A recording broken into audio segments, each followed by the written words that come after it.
Hey guys, welcome to another episode of the HEMA Pandemic Livestream class. Today, little sword and shield. Using the center grip shield, these bolts were made by Hacking Civilization, Shannon Moore. He created these two shields as an experiment to make the shield in as historic a way as possible. So this is all plain plank wood with hide and hide glue. The bosses are Saxon style bosses, and you can see the shape of the boss. These are useful not only for capturing for just that moment the sword.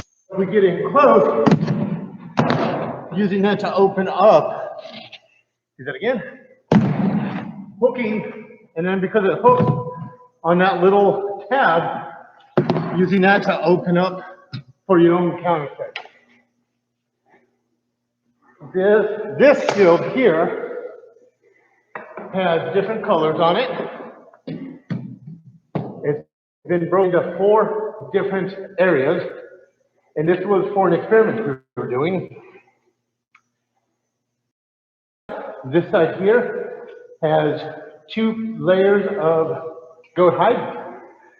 This side has 1 layer of goat hide.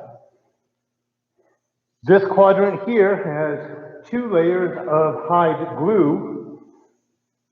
This quadrant has 1 layer of hide glue. So we can look at how did the thickness and the extra layers affect the usability and the durability of the shield. You can see that full testing process on the YouTube channel, and I will post a link in this one as well. Today, what I want to do is I want to talk about the center grip shield, the way you use it, what you do and should not do with the shield, and how to combine that with your sword so that you're offensive and defensive. We have another video on this channel about gripping the sword. And when we are swinging our swords around today, you're going to see us using this grip that I talked about. We're not holding it like a hammer. We're holding it, for whatever the best description I can give it, we're holding it like a sword, not like a hammer. So you can see that full video on this channel, and I'll put a link in the description to that video as well.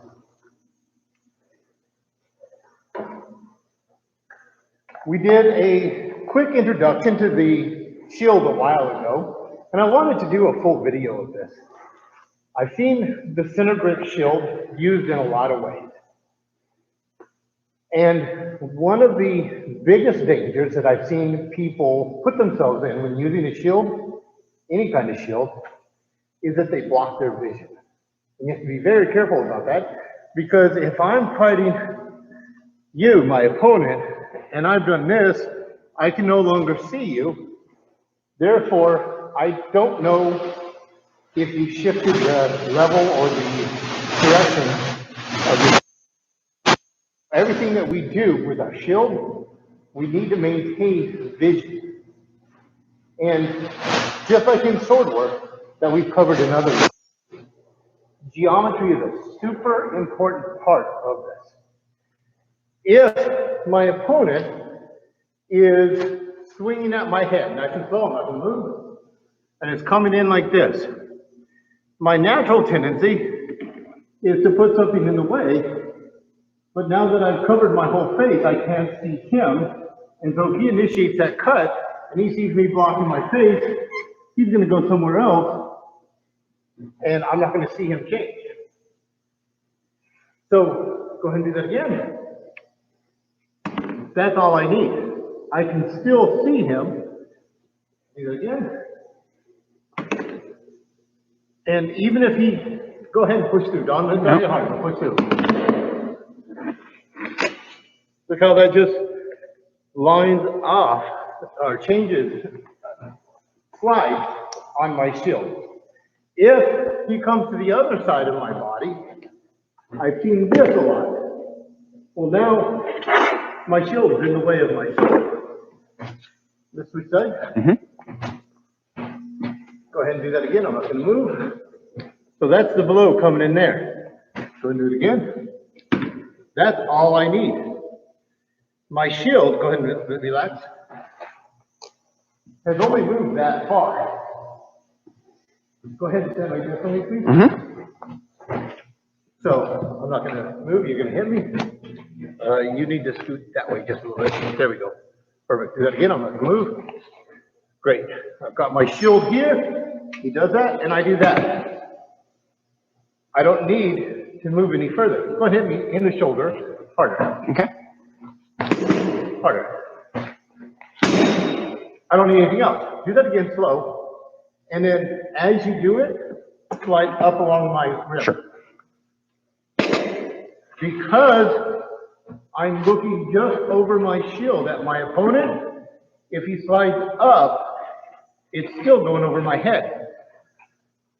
Even though it looks like I've put myself in a lot of danger and I've not closed my line off, I have protected myself through geometry of the shield and what we've talked about here in the school, the ice cream cone of defense.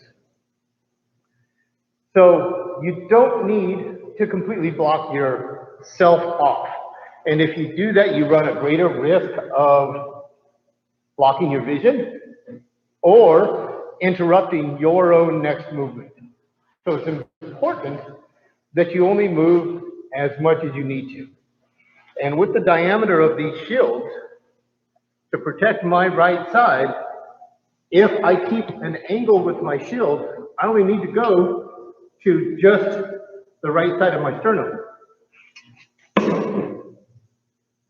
Let's switch sides. I want you to see right here. I want you to see how far out his sword is from me. Can you turn it flat? There we go. That's how far his sword is away from me. And that's how much of my body I'm blocking with my shield. I keep it low so I don't lose my vision of him, and I don't cross my body with my shield because then it gets in the way of my sword. So maintain control of your reaction and your movement so that you don't block yourself out. With all that being said, there are certain positions that we take with our shield. Guard, if you will. Starting here with it against your shoulder and angle out about 45 degrees. We're going to call this the ready position. From the ready position, all you're going to do is straighten your arm out, and now we have low position. Back to ready position. Now you're just going to roll your arm up. Now we have high position. Go back to ready position. So just looking over your shield at your opponent, and then extend out. Now that long one. Ready position, low position, ready position, high position, ready position, long position. There are going to be times that you cross your body, but mostly that's only because you're currently moving his weapon somewhere so that you can attack on the other side. A big thing to remember with this shield, the center grip shield or any shield, it is a shield, it is not a door. Can you stand with me? Yes, sir. If we create a shield wall, and we're in here, now we're using it like a door because there's a lot of us. And we're leaning into it, and we've got all those people leaning into us. But if I'm fighting one-on-one, and I use it like a door, I've restricted what I can do with it. and actually put myself in more danger than if I hold it at an angle and use it as a shield. So you will find that when you're holding it like this and you're using it this way, your arm is going to get tired. It is a whole different use of your deltoid and your shoulder and your bicep than what we normally do. So when you're holding it up here, can you just hold that for just a second? When you're holding your shield here, keep your elbow tucked into your side and you active shoulder so it hangs from the bones and the structure, not from your muscles. If you kind of lift it up with your shoulder, you can see how high your shoulder is. You're going to burn yourself out in no time at all. So you want to relax your shoulder and let the weight hang from your shoulder. It's then that I can push forward, or everything else low or high is just through my elbow. If I want to go down, I just straighten my elbow. If I want to go up, I push my elbow forward. But my arm isn't really moving. It's still hanging from the structure. This is what's going to allow us to control our shield without burning ourselves up. Thank you. So let's go through those one more time. We have ready position, low position, ready position, high position, ready position, long position. Now you'll see when I went to long position, I didn't leave it here. I actually angled it. We're going to start off with long position because it is, long position is a guard that, with our shield that we're going to use to protect ourselves from an attack to our left side, but also an attack to our right side. So if I'm facing my opponent, if you'll stand there for me, sir, and my opponent throws an attack at my right shoulder, that's the blow coming in. Go ahead and do that again. You're a little bit out of distance. Yep. Do it again. There, bend your arm, remember? Thank there you. we go. Yep. So that's the blow coming in. Do it again. Perfect. Do it again. If I do this, he can then bounce off that and attack. So when I go up, he then can easily go down low, open me up with his shield. He's got a ton of options. Go do that again. Hit me in the shoulder, please. Great. Do it again. Just go into long guard, long position. Gives me that safety. Shoulder okay? Do it again. If I jam out, I can then jam the whole thing in and use my body to step forward and really lock his arms up. We are not going to be going into a lot of that just because if we do that and we do it right, it's going to really put one or both of us in danger. Even if we put on masks, it's not going to protect our neck or our shoulders. And I don't want to gear up for this because if I do that, you're going to lose a lot of the vision of what I'm doing. And also, when you're training, if you gear up heavily when you're training, you learn to trust your gear, not your action. You want to go very slowly and very controlled so that you are able to practice your action and learn to trust the technique and not rely on your equipment to keep you safe. Because that equipment is going to give you lies. It's going to give you a false sense of safety. We need to be safe. But our safety goes through, or our safety is developed through our choices, not through the equipment we're wearing. So when we start in here, and we're both in ready position, he attacks that side. I'm not going to move. That's the blow coming in. Do it again. Now, look at this. He's still on top. Go ahead and continue through. He goes out, and I've got a nice opening. And if he goes to use his shield to deflect my shield, I've got a nice thrust to his face. Brings up another thing I see people do a lot, especially when they start using their shield like a door. We're in here and we're fighting, and then go real slow, stab my shield. This is coming in, and it's going to yield, and I just created a ramp right up to my face.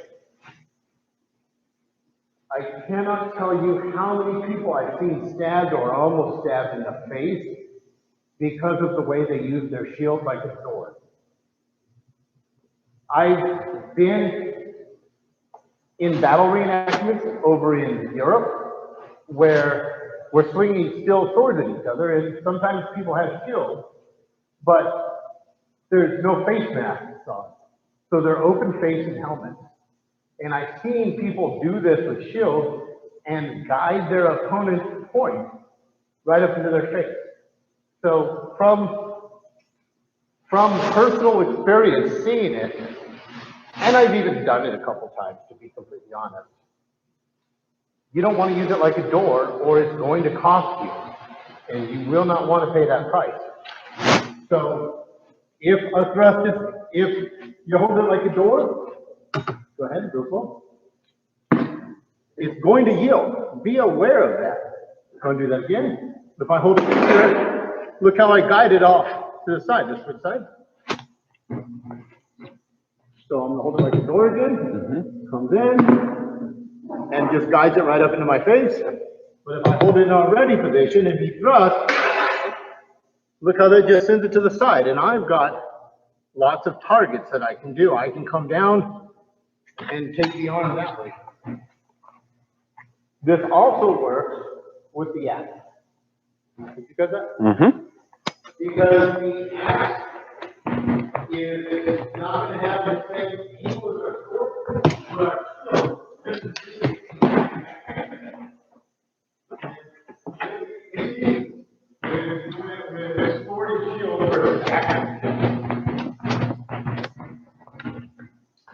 You want the axe? I'll take the axe. You can demonstrate the angles a little bit better. So he throws that cut at me. One. Give me a one. Okay. This comes in. If I do this, that axe head is going to bite through it. But if he does that, and I step, now continue down. That's where his axe is going. Go and do that again. Just hold it back. It doesn't take a lot. If he swings at my leg, I move my leg out of the way just by moving it not back. Back just a little bit. I'm not stepping back with my leg. Go ahead. I'm not going to move. Go ahead. Hit me. That's the blow. For anybody who's done axe and shield fighting, you're going to recognize that shot to the knee. There's a technical term for getting hit in the knee with an axe. Sucks a lot. If you get hit in the knee with an axe, you do not forget that strike. So go ahead and do that again. I'm not going to move. That's what's coming in. If I move back, I've taken myself out of the way, but I've left him the momentum he needs to do another blow. I don't like that. So do it again. I step out, and because I've stepped out, he still has all that ability to move his axe. However, once I add my shield to it, do it again.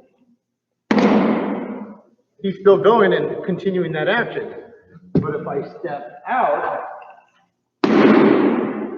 now I've got all the advantage here. Go and do it a little bit faster. Okay. You can see how I can get in there. Do it a little bit faster. Yes, sir. This is mine. I'm going to win that because I did not take myself out of distance. With an axe, if he's attacking from his left to my right side, I do this, he's going to, because of the way his wrist is built, he's going to keep pulling down, open me up, and that's where I'm going to take that extra cut. Do that again. I step out and use that with my false edge to attack his arm. I can also do it again. Now I've blocked him, and I'm using both to drive in. So do that again. Switch sides, please. He taps in. Look at that beautiful angle there. Even if he goes to block with his shield,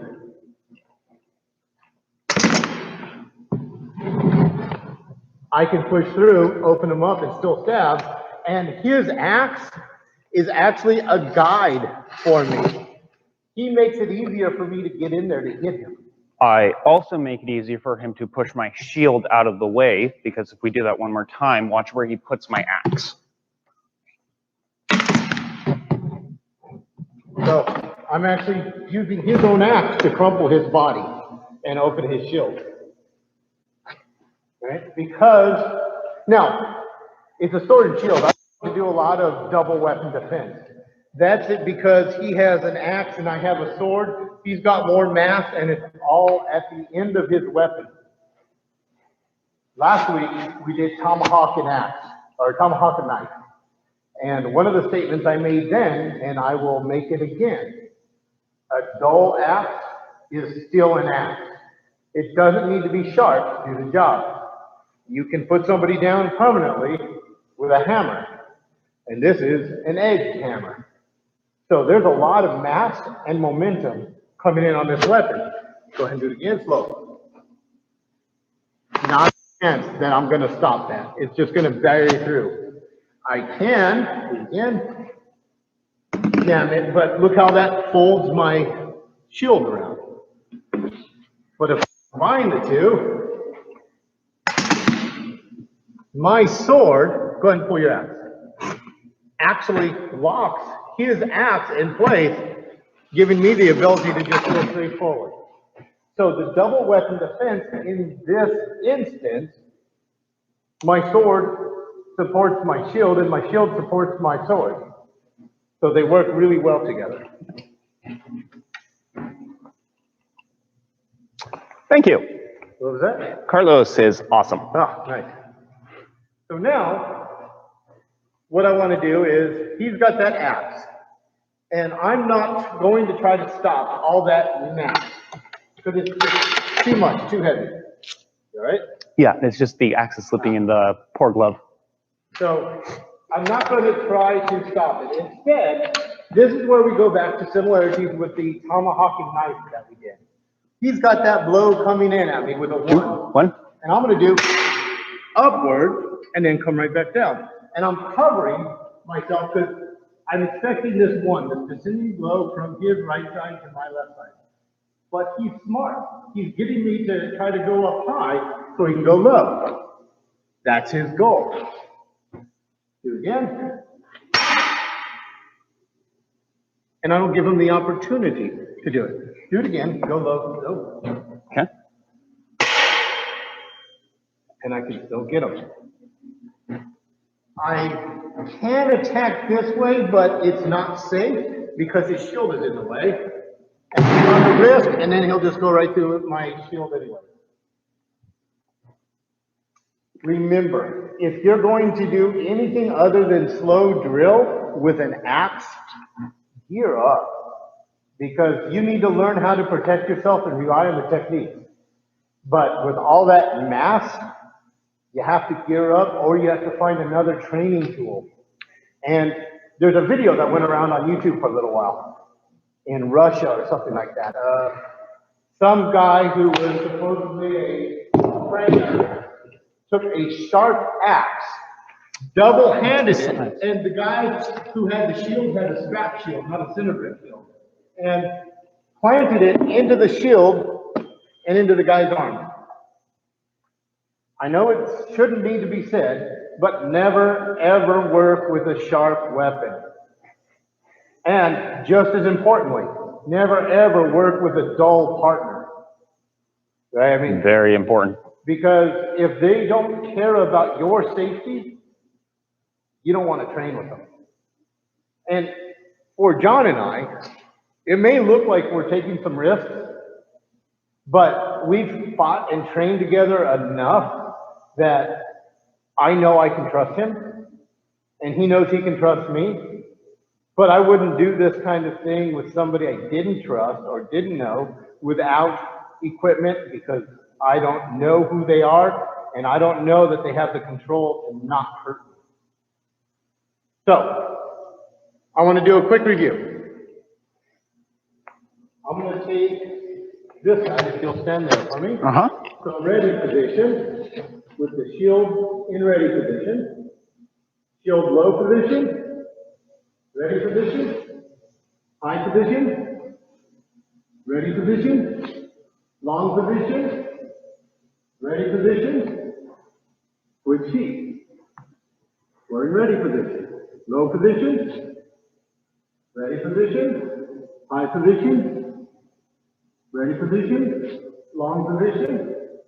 Now you'll notice that when I'm in long position, you can see my eye on this side. That's how I'm not losing vision of my opponent.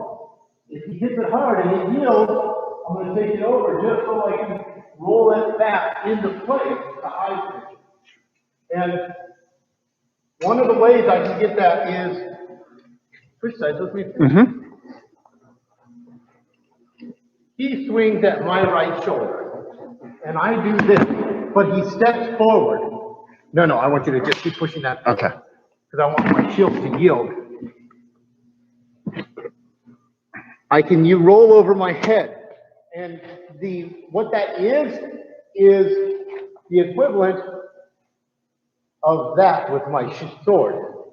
So I throw a thrust at my opponent, he covers that, I follow it around and can hit him on the other side of his shield. He pushes my shield out of the way. That puts me right back into high position with my sword in place. And if he covers that, I go to long position. It is still a weapon in its own, so you can use the shield as a tool. With that, I hope you enjoyed this little introduction to the center grip shield and sword. It is with great thanks to Hacking Civilization, Shannon Moore, for the building of these two shields. I'm going to be doing an interview with Shannon on his process for building the shield, as well as what he learned while doing it. Things that did work, things that didn't work. Most of the shields that we see today on the market are made out of plywood. And so they're a uniform thickness all the way through. Historically, they weren't like that. This whole shield, and can you hold up that shield? You can see how big both of these shields are. And this shield that John has is even bigger than the one I bought. But this one is still only about 5.5 pounds, maybe 6 pounds. No. So it's not terribly heavy. And if you have a piece of plywood that is 1/2 inch, or even some I've seen are 3/4 inch, they're going to kill you. Your arm is just going to die, and then you're not going to be in a position to be able to move it. So watch our channel for that. And with that, I want to thank you very much for joining us. Go ahead and put your shield behind your back. Thank you everyone for being here with us, for watching us. In your training, stay safe, stay smart, and we'll see you on the other side of this. Take care of it, everyone. Until we get back together in person, all the best. If you like what you saw today, please hit the subscribe button below. We have a lot of instructional videos in Western martial arts. We also have other interviews that are on this channel. And until we're able to get back together, stay safe, stay sane, and we'll see you on the other side of it.